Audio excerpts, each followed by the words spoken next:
Boker Tov tout le monde, voilà, je voudrais saluer le courage de la population israélienne qui, malgré les difficultés, et ce matin ils ont tiré des missiles de façon volontaire, vers l'hôpital de Beersheva. Il y a eu des blessés, il y a eu des blessés aussi à Ramat Gan, des enfants à l'hôpital, voilà. Eux, ils tapent sur la population civile et nous, on prend des gants encore en Iran. Et la seule chose qui intéresse l'État d'Israël pour le moment, c'est de détruire leur capacité nucléaire, militaire, puisque l'Iran est une dictature sanglante, même pour évidemment sa population. Et Bezrat Hashem, avec l'aide du ciel, on va réussir. Et il n'y a aucun doute là-dessus. La guerre est la guerre contre Amalek, et on sait qui gagnera à la fin. Mais c'est difficile. On est tous fatigués ici. Je vais vous enseigner un enseignement sur la paracha, Shlach, qui a un rapport évidemment avec ce qui se passe actuellement. Et malheureusement, j'ai pas beaucoup de temps parce que YouTube me limite au niveau de mes cours de 15 minutes. Pour le moment, j'ai pas réussi à ouvrir le plus que 15 minutes, je sais pas pourquoi. D'un côté, c'est un avantage parce que les gens, c'est plus facile à regarder. D'un autre côté, il y a des gens qui m'ont demandé pourquoi tu fais pas plus de cours. Autre chose, réponse au cours précédent. Il y a une dame très gentille qui me dit oui, pourquoi tu fais de lashon hara sur les juifs qui peuvent pas venir et je fais pas du lashon hara. J'enseigne, je ne juge pas, je constate. D'accord. Le Rav Avraham Azoulay que j'ai cité son livre qui a été écrit il y a 400 ans, qui est un pilier de la Torah de toutes les générations. Ok. J'ai répété ce qu'il a écrit, j'ai traduit ce qu'il a écrit, j'ai enseigné ce qu'il a écrit. D'accord. Donc c'est pas du lashon hara, et si ça vous plaît pas, c'est que ça vous touche. Et si ça vous touche, c'est que c'est vrai. Et si c'est vrai, très souvent, ça dérange. Voilà. Donc c'est pour ça que j'ai dit, certains vont me détester, mais c'est pas grave. Beaucoup d'autres m'aiment, et je le sais. J'ai aussi beaucoup de réponses très positives, de juifs, de non-juifs, de musulmans, de chrétiens, peu importe. Les gens savent aussi voir quand une vérité est dite, quand quelqu'un est honnête, et quand quelqu'un ne l'est pas. C'est un manque d'honnêteté spirituelle aujourd'hui de dire le contraire que la Torah enseigne. Et Dieu sait que, vous savez, par exemple, le Sefer Yehoshua, qui est le livre du sionisme, si on peut dire comme ça, puisque c'est l'entrée en Eretz Israël après la mort de Moshe, n'est pas enseigné volontairement dans certains milieux orthodoxes, parce que c'est un livre qui parle de guerre, c'est un livre qui parle de conquête d'Eretz Israël, qu'il faut rentrer en Eretz Israël, il faut le faire, ça pas l'effort. Dieu nous donne la terre d'Israël, mais Dieu veut aussi qu'on fasse l'effort, ok, pour qu'on ait un mérite de rentrer en Eretz Israël. La terre d'Israël ne se donne pas gratuitement. C'est pour ça que je répète depuis 10 ans que j'enseigne, d'accord, que la terre d'Israël ne s'offrira pas aux gens sur un plateau d'argent. Le dévoilement du Mashiach non plus. Ça demande un effort. Et plus ça va aller, plus ça va demander d'efforts, parce que plus c'est difficile, plus les portes d'Israël vont se fermer, s'ouvrir, se fermer. Et quand elles vont s'ouvrir, elles vont s'entrouvrir uniquement. Donc ça va être de plus en plus compliqué. Réveillez-vous, ceux qui sont encore en diaspora. Tout ce que je le fais par amour pour vous. Très sincèrement, les gens qui me connaissent, il y a beaucoup de gens qui me connaissent aujourd'hui, dans les milieux francophones, savent combien j'aime Israël, combien j'aime la terre d'Israël, combien j'aime le maître du monde. D'accord, même si je suis pas moi-même un tzaddik, très loin de là. Mais je suis sincère dans ce que je fais, et je pourrais ne pas le faire. J'ai pas dormi cette nuit, je suis rentré à 1h du matin, d'accord. On a eu encore à minuit hier soir une alerte. Ce matin, une alerte assez longue, assez impressionnante. Voilà, je pourrais ne pas le faire. Ok, je pourrais regarder, je sais pas quoi, n'importe quoi sur Internet, étudier, voilà. Donc je consacre du temps parce que je pense que c'est important. Allez, on va rentrer dans le vif du sujet et on va essayer de comprendre très rapidement la problématique de la faute des explorateurs d'une autre façon. Dans la paracha de Lech Lecha, que dit la Torah? Vayomer Hashem el Avram, Lech Lecha mi'artzecha ou mimlotecha. Ok, il dit, Dieu dit à Avram, donc pas le mot Elohim, là on utilise l'expression du divin Yod Kevavke, qui est la plus élevée. Il dit à qui? Il dit pas à Abraham. Si on lit le texte et qu'on sait lire la Torah, il y a marqué Avram, pas Avraham. Ça veut dire quoi? Avram, c'est la situation d'Abraham avant la Brit Mila, donc avant le lien qu'il va créer, l'alliance qu'il va créer avec le Maître du monde. Et il lui dit Lech Lecha, ça sujet en soi, Miartsecha, ok, de l'artiout qui est aussi en toi, à savoir le côté négatif qu'il y a finalement dans le rapport que tu as au monde, d'accord? Le pshat, c'est sors de ton pays, ok?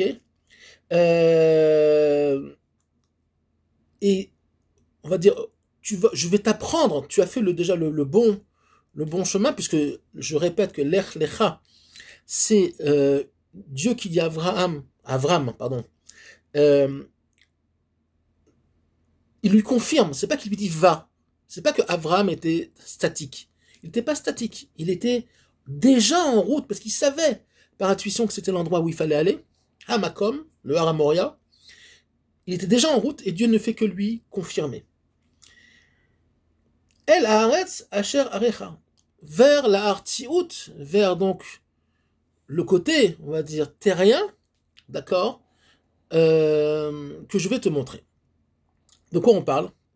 Finalement, Dieu va dire à Avram, sors de tes anciens, change de disque, sors de la Artiout, ton rapport au monde que tu as eu jusqu'à présent, et viens, je vais te montrer un autre endroit, déjà un endroit géographique, mais aussi un endroit spirituel qui est en toi. Et là-bas, tu vas pouvoir développer, puisque le mot Haaretz, d'abord c'est Eretz Israël, toujours dans la Torah, pas Haaretz, Haaretz, c'est Eretz Israël, mais aussi l'endroit où tu vas pouvoir exploiter, ouvrir les canaux qui vont te permettre que je puisse me dévoiler à toi de façon complète. À savoir que finalement la terre d'Israël n'est pas qu'une terre géographique, c'est une terre où, ce qu'on appelle Eharat Hatsura dans la Kabbalah, à savoir c'est l'endroit où finalement va s'illuminer, vont s'ouvrir tous les canaux de connexion avec le Maître du monde. Alors vous allez me dire, mais moi je suis en France, je pense être connecté. Alors évidemment qu'on est connecté d'une façon ou d'une autre, mais si Dieu dit à Avram, on va l'appeler Abraham parce que la fin est plus importante que le début, s'il dit à Abraham, vas-y, c'est qu'il y a une raison. Il dit pas ça pour rien, d'accord? Donc finalement, qu'est-ce qu'il dit à Abraham? Va là-bas, c'est là-bas que tu peux t'ouvrir. C'est là-bas que tu vas, écoutez bien ce que je vais vous dire, tu vas te connecter au divin qui est en toi. Qu'est-ce que c'est? Haaretz, c'est aussi le côté réceptacle du monde. Il y a Shamaim et Haaretz. Bereshit bara Elokim et Shamaim, le côté spirituel, les lumières, les énergies divines. Et Haaretz, les Kelim, à savoir les réceptacles. Si tu veux pouvoir te connecter à moi, va sur la terre de Canaan, qui va devenir la terre d'Eretz Israël, qui est encore polluée par les Cananéens, qui ont volé cette terre-là. Les Cananéens sont d'origine africaine pour la plupart, qui sont venus avec le temps, pour des raisons historiques, parce que les populations bougeaient beaucoup à l'époque. Va sur la terre de Canaan, va sur la terre d'Eretz Israël, ok? Et là-bas, on va faire quoi? Une rencontre, la rencontre du troisième type, à savoir la rencontre du premier et du deuxième type, c'est la rencontre finalement avec ce monde-là tel qu'il est, et la rencontre du troisième type, comme disait Spielberg, c'est la rencontre avec quelque chose qui est apparemment, alors Spielberg il s'est un peu trompé, mais c'est pas les extraterrestres, mais c'est finalement, c'est pas avec les extraterrestres que tu vas rencontrer, mais c'est avec le terrestre extra que tu es. Je te donne la possibilité de te connecter avec ce qui est extra en toi. Et en fait, un des plus grands enseignements que j'ai jamais, on va dire, eu de ma vie, c'est le Rav Kook qui le donne dans c'est un livre, mais à la base, c'est pas un livre, c'est un Mahamar. Un Mahamar, ça veut dire des écrits du Rav Kook, extrêmement profonds, de ce qu'on appelle Da'at Elohim. C'est un livre qui m'a bouleversé, que j'ai eu dans les mains il n'y a pas si longtemps que ça, et même très récent. Et ce livre m'a bouleversé. Pourquoi? Parce qu'il explique combien on se trompe sur notre conception du divin et de la rencontre qu'on peut avoir avec le divin. Le divin n'est pas Bachamaim, et c'est là où les explorateurs, les 10 qui vont voter sur les 12, vont se tromper. Pourquoi ils n'ont pas voulu rentrer en Eretz Israël? Ils ont dit, mais là-bas, mais non, mais nous on est avec Dieu ici, regarde, on a tous les miracles tous les jours, le puits de Myriam, les colonnes de fumée, les colonnes de feu, les nuages qui nous protègent. C'est extraordinaire, on est avec Dieu tout le temps, chaque minute.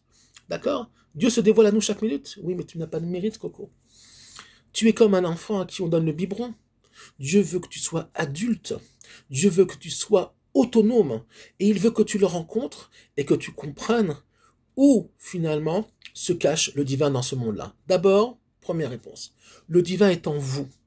Il est chez certains prisonniers encore. Il n'est pas encore dévoilé.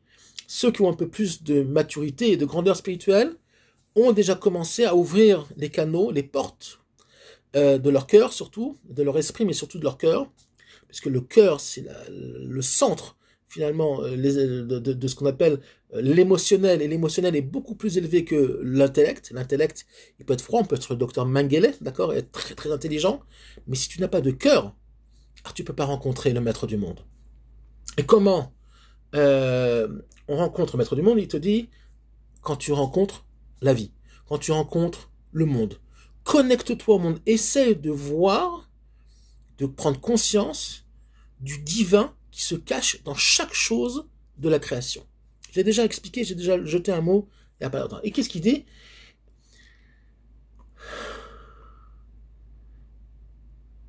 Il n'y a aucune rencontre stamim, par hasard, ok? Et là, object, mais il n'y a que des rencontres avec des étincelles, lui il appelle ça l'objet, l'objet dans le sens, la seule chose qui est objective, c'est Dieu, d'accord? Qui se tient dans la racine de la réalité de ce monde-là. C'est extraordinaire comme enseignement. Les gens vont chercher Dieu dans les mondes supérieurs, vont chercher Dieu dans Shamaim, dans les cieux, alors que où est Dieu? Baaretz. Il est dans ce monde-là. Il est en vous, dans ce monde-là. Avoir un bon œil, dire la vérité, être quelqu'un de gentil, de sensible, d'accord? Voir dans chaque événement, dans chaque personne, même si c'est un rachat, dans chaque chose que vous allez découvrir dans ce monde-là, des animaux, la musique, les arts, j'ai déjà expliqué, là-bas se trouve le maître du monde. Quelle est la faute des explorateurs? Ils l'ont pas compris. Ils n'ont pas voulu ça. Ils ont dit non, mais nous, on est déjà connectés. Non, tu es pas encore connecté. Tu es connecté comme un bébé qui est connecté à sa mère. Nous, on te veut adulte, on te veut grand, on te veut actif. Lech lecha. Lech lecha, ça veut dire quoi? Va vers. D'accord? Va vers. Soit en mouvement, soit en hitratchut, soit toujours en, on va dire, en renouvellement. Première mitzvah, Rosh Chodesh. Ok? La tête du mois qui demande toujours d'être en renouveau. Chaque seconde, chaque mois, chaque jour. Et là, vous rencontrerez le maître du monde. Sur sa terre, quand vous serez en mouvement. Et même quand vous êtes sur sa terre, vous serez en mouvement aussi, en mouvement intellectuel, spirituel, en mouvement d'ouvrir, pour ouvrir vos kélim, donc vos réceptacles, et là, vous rencontrerez Dieu. Dieu n'est pas dans le ciel. Ok? Dieu, il est ici. Il est en vous. Et justement, le rôle de l'humanité et le rôle d'Israël, c'est de faire comprendre au monde, d'accord? On a beaucoup de difficultés déjà avec nous-mêmes, où se trouve finalement la connexion d'At Elohim, la conscience du divin, et les religions, de façon générale, mais même chez les juifs orthodoxes, on le retrouve énormément, ont ce yetzer, cette tendance à aller chercher à l'extérieur ce qui se trouve à l'intérieur, parce qu'à l'intérieur, ça demande beaucoup plus de travail, et c'est beaucoup plus difficile, ça demande beaucoup plus d'efforts. L'extériorité, c'est toujours beaucoup plus facile, parce que finalement, c'est quelque chose de qui se transforme en quelque chose, on va dire, d'extérieur à soi, et c'est beaucoup plus facile à imaginer, à attraper. Je vous souhaite une très bonne continuation et à bientôt. Shabbat Shalom.